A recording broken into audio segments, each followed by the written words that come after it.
20. La maison des frères Gromyko était sise à l'angle du Sitsev Vrajek et d'une autre ruelle. Alexandre et Nikolai Gromyko étaient professeurs de chimie, le premier à l'Académie Pierre, le second à l'université. Nikolai Alexandrovitch était célibataire et Alexandre Alexandrovitch marié à Anna Ivanovna, née Kruger, fille d'un maître de forge qui possédait des mines abandonnées et improductives dans une immense propriété forestière qu'il avait à Yuratin dans l'Oural. C'était une maison à un seul étage.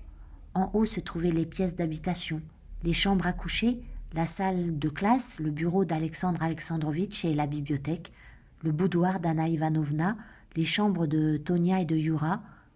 Le rez-de-chaussée servait aux réceptions.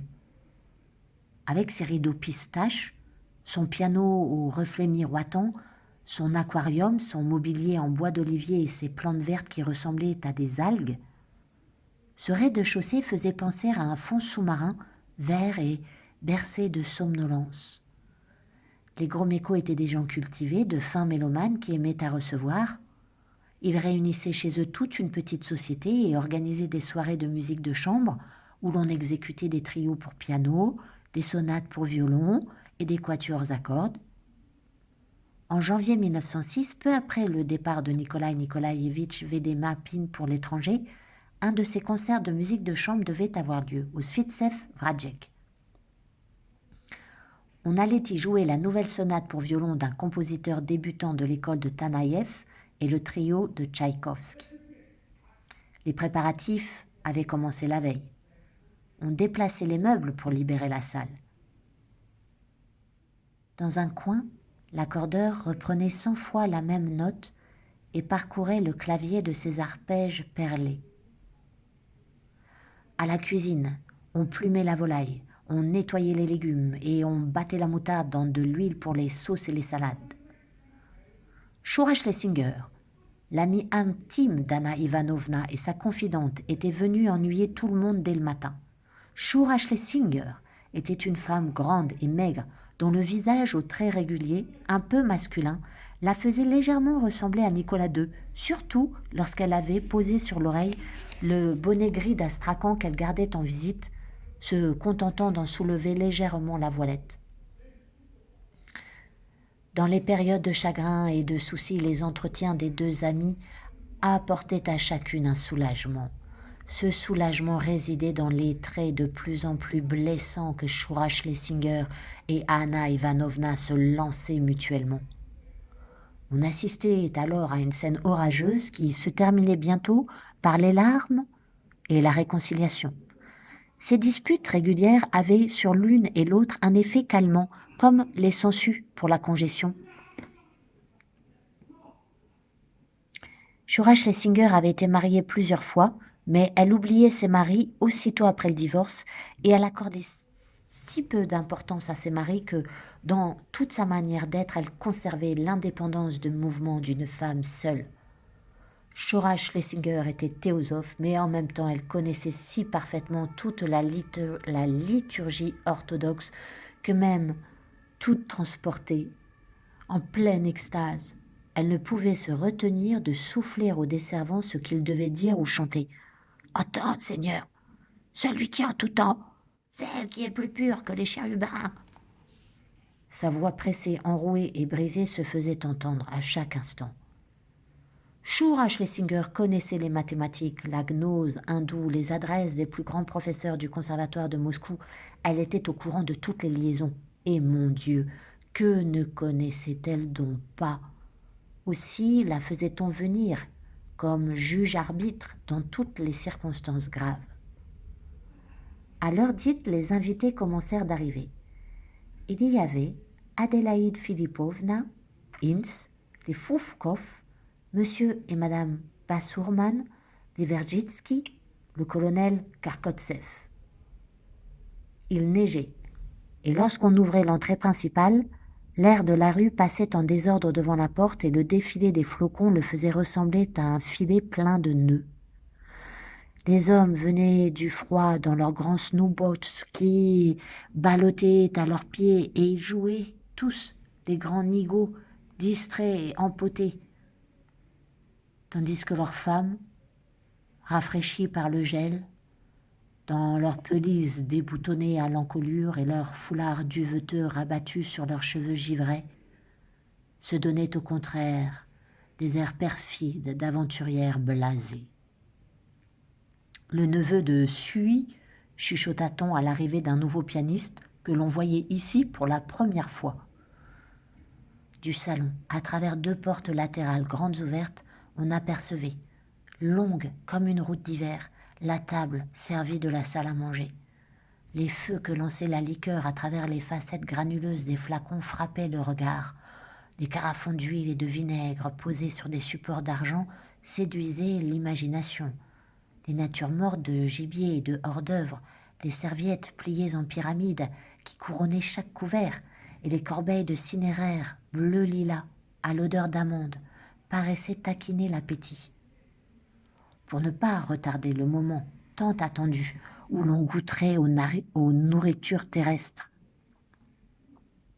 on se hâta d'entamer au plus vite les spirituels.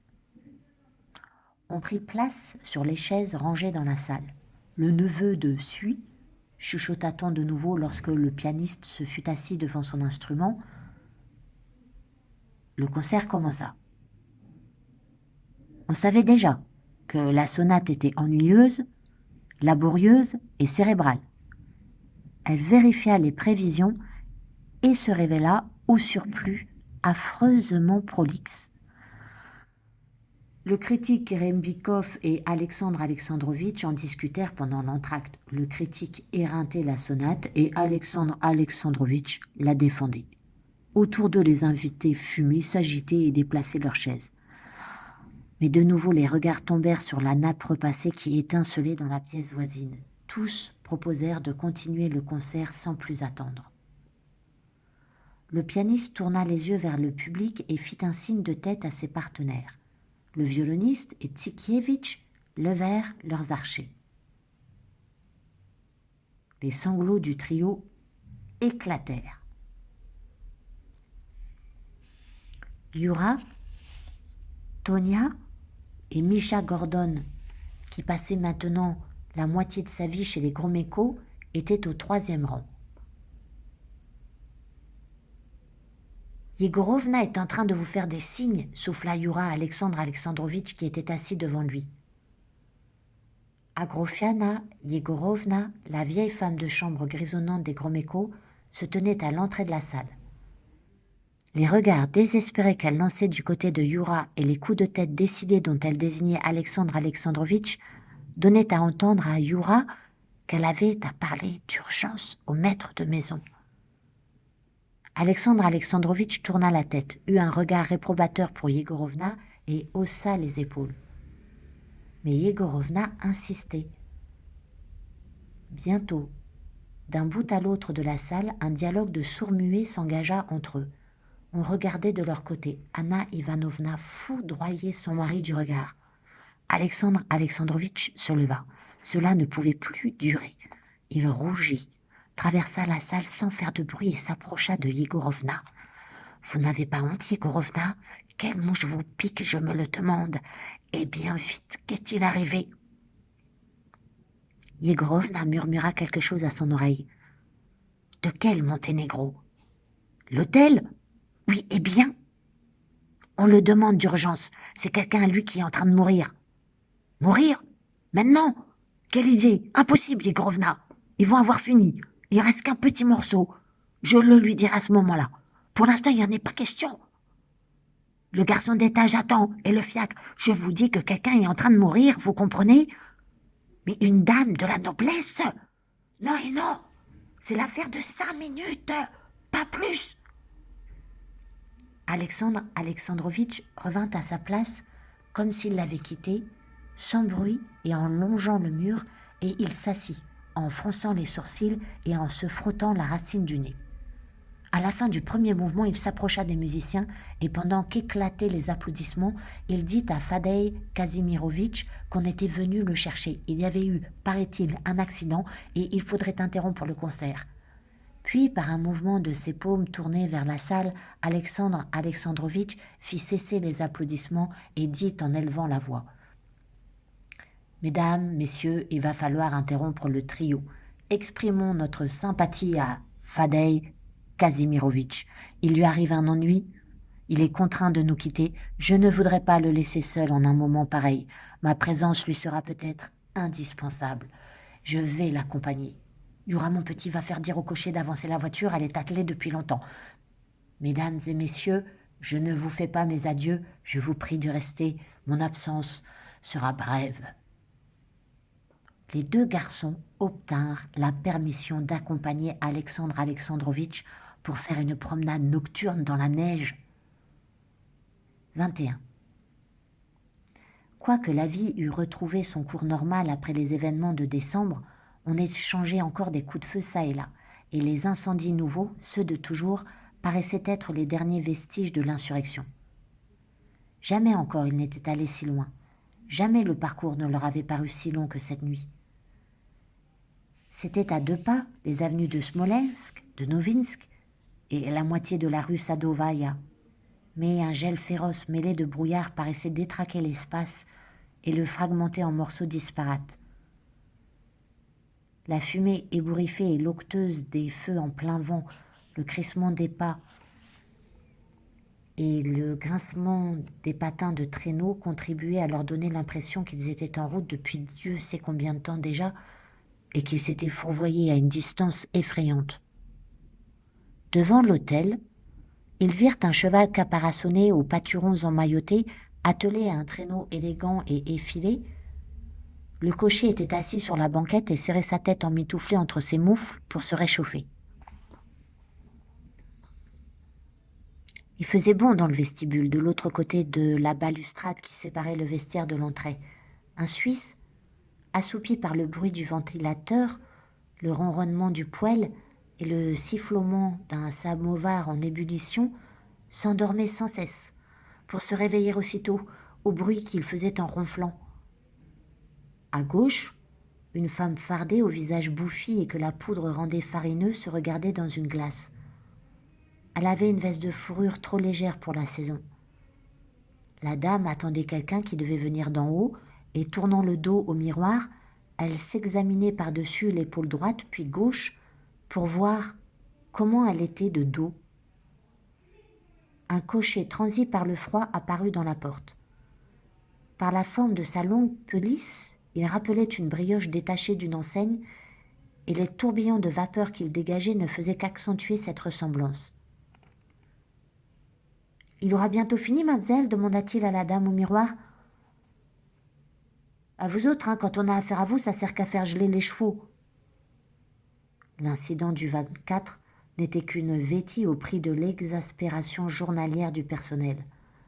À chaque instant, on entendait tinter les sonnettes et on voyait jaillir les numéros sur le grand tableau vitré appliqué au mur qui montrait où et sous quel numéro un client devenait fou et tracassait les garçons d'étage sans savoir au juste ce qu'il voulait.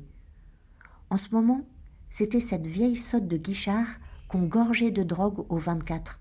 On lui faisait prendre de l'émétique, on lui rinçait les tripes et l'estomac. La femme de chambre clasha, avait les jambes coupées à force de nettoyer le plancher et d'aller et venir avec des seaux d'eau. Mais la tempête qui faisait rage à l'office datait de plus loin que ce tohu-bohu.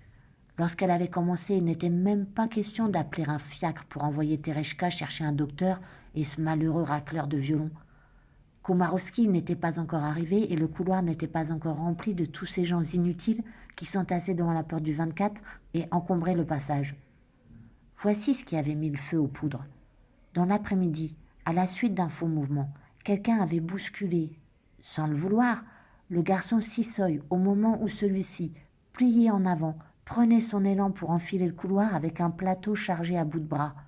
Sissoy avait laissé tomber le plateau à grand fracas, renversé la soupe et cassé de la vaisselle, 3 assiettes creuses et une assiette plate. Sissoy affirmait que c'était la faute de la laveuse de vaisselle, à elle de répondre, à elle de payer. Il faisait déjà nuit, il était 11 heures, la moitié du personnel devait bientôt quitter le travail et il n'avait pas encore fini de se chamailler là-dessus. Ça a les mains, les pieds qui tremblent, ça ne pense qu'à traîner jour et nuit avec un litron dans les bras. On dirait sa femme, ça s'en est mis plein le nez pareil qu'un vieux porc, et vas-y donc après ça, pourquoi on a bousculé monsieur? On lui a cassé sa vaisselle, paraît-il, on lui a renversé sa soupe. Mais qui t'a poussé, dis-le-moi, espèce de diable bigleux, force mauvaise, qui t'a poussé, hein, Ernie d'Astrakhan? Tu n'as pas honte? Je vous ai déjà dit, Matriona Stepanovna, de surveiller vos expressions. Si au moins il y avait de quoi faire tout ce bruit et casser toute cette vaisselle, mais pensez donc, une madame pas grand-chose, une sainte nitouche des boulevards, qui a pris de la mort au rat, vu ses jolies combines, hein, une innocence en retraite. On n'en a pas assez vu des poules et des matous depuis le temps qu'on est au Monténégro. Misha et Yura faisaient les 100 pas dans le couloir, devant la porte de la chambre d'hôtel. Ce n'était pas du tout ce qu'Alexandre Alexandrovitch avait imaginé. Un violoncelliste, se disait-il, c'est-à-dire une tragédie, quelque chose de digne et de propre. Et c'était, Dieu sait quoi, de la boue du scandale et absolument pas pour des enfants. Les garçons piétinaient dans le couloir. « Entrez donc chez la dame, mes jeunes messieurs. » C'était déjà la seconde fois que le garçon d'étage les abordait et les exhortait d'une voix basse et posée. « Entrez, entrez, ne vous gênez pas. Elle est bien, soyez tranquille. Elle est tout à fait d'aplomb maintenant, il ne faut pas rester par ici. On a eu un malheur tout à l'heure, on a flanqué par terre de la vaisselle qui coûte cher. Vous voyez, on doit servir les clients, il faut courir et ça manque de place. Entrez donc !» Les garçons obéirent. À l'intérieur, on avait enlevé la lampe à pétrole allumée de la suspension accrochée au-dessus de la table pour la transporter de l'autre côté d'une demi-cloison de bois qui sentait la punaise dans la seconde moitié de la chambre. Ce réduit qui servait de chambre à coucher était isolé de l'entrée et des regards étrangers par un rideau poussiéreux. En ce moment, avec le branle-bas, on oubliait de le rabattre. Un pan du rideau était passé par-dessus le bord supérieur de la cloison. La lampe était posée sur une banquette dans l'alcôve. La lumière crue qu'elle projetait d'en bas sur tout ce coin de la pièce ressemblait à celle d'une rampe de théâtre. Madame Guichard avait essayé de s'empoisonner à l'iode, et non à l'arsenic comme l'insinuait par erreur la laveuse de vaisselle. La chambre était envahie par l'odeur âpre et astringente qu'ont les noix fraîches dans leur coque verte encore tendre et qui noircit au toucher. De l'autre côté de la cloison, une servante lavait le plancher. Sanglotant et inclinant au-dessus de la cuvette sa tête aux mèches collées, une femme à moitié nue et toute trempée d'eau, de larmes et de sueur, était couchée sur le lit. Les garçons détournèrent aussitôt le regard, tant le spectacle était impudique et inconvenant. Mais Yura avait eu le temps de remarquer avec étonnement combien dans certaines poses, forcées, cabrées, sous l'effet d'un effort intense, la femme cesse d'être telle que la représente la sculpture pour devenir semblable à un lutteur dévêtu aux muscles ronds dans son short de compétition. Quelqu'un derrière la cloison finit par songer à baisser le rideau. « Fadej Kazimirovitch, mon ami, où est votre main ? Donnez-moi votre main, disait la femme d'une voix demi-étouffée par les larmes et la nausée. Ah, c'est atroce ce que j'ai souffert. J'avais de ces soupçons. Fadej Kazimirovitch, j'ai cru voir, mais par bonheur, c'était des sottises. Je le sais maintenant, j'ai trop d'imagination. Fadej Kazimirovitch, vous vous rendez compte? Quel soulagement! Et résultat, voilà. Et me voilà vivante. Ah, calmez-vous, Amélie Karlovna, je vous en supplie, calmez-vous. Que tout cela est gênant, parole d'honneur, que c'est gênant. Nous allons rentrer tout de suite, grommela Alexandre Alexandrovitch en s'adressant aux enfants. Ceux-ci, affreusement mal à l'aise, restaient sur le seuil, dans la pénombre, et comme ils ne savaient pas où tourner les yeux, ils regardaient vers le fond de la pièce d'où l'on avait enlevé la lampe. Les murs y étaient tapissés de photographies. On voyait une étagère remplie de notes, un secrétaire qui croulait sous les paperasses et les albums. De l'autre côté de la table couverte d'une nappe brodée, une jeune fille dormait, assise dans un fauteuil dont elle enlaçait le dossier en y appuyant sa joue. Sans doute était-elle fourbue, car le bruit et le remue-ménage que l'on faisait autour d'elle ne l'empêchaient pas de dormir. Ils n'avaient rien à faire ici, leur présence était absurde et devenait déplacée. « Nous allons rentrer tout de suite !» répéta Alexandre Alexandrovitch. « Dès que Fadei Kazimirovitch sera sorti, je vais lui dire au revoir. » Mais à la place de Fadei Kazimirovitch, ce fut un autre homme qui sortit de derrière la cloison. Il était fort bien rasé, d'une belle prestance et sûr de lui. Il portait au-dessus de sa tête la lampe détachée de la suspension. Il s'approcha de la table derrière laquelle dormait la jeune fille et remit la lampe en place. La lumière éveilla la jeune fille, elle sourit à l'homme, cligna des yeux et s'étira. À la vue de l'inconnu, Misha frémit de la tête aux pieds et se mit à le dévorer du regard. Il tirait la manche de Yura et essayait de lui dire quelque chose. « Tu n'as pas honte de faire des messes basses?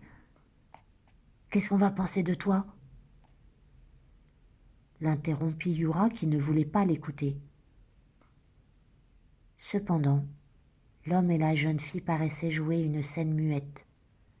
Ils ne s'étaient pas dit un seul mot, ils ne faisaient qu'échanger des regards. Mais leur entente mutuelle avait quelque chose de magique et d'effrayant.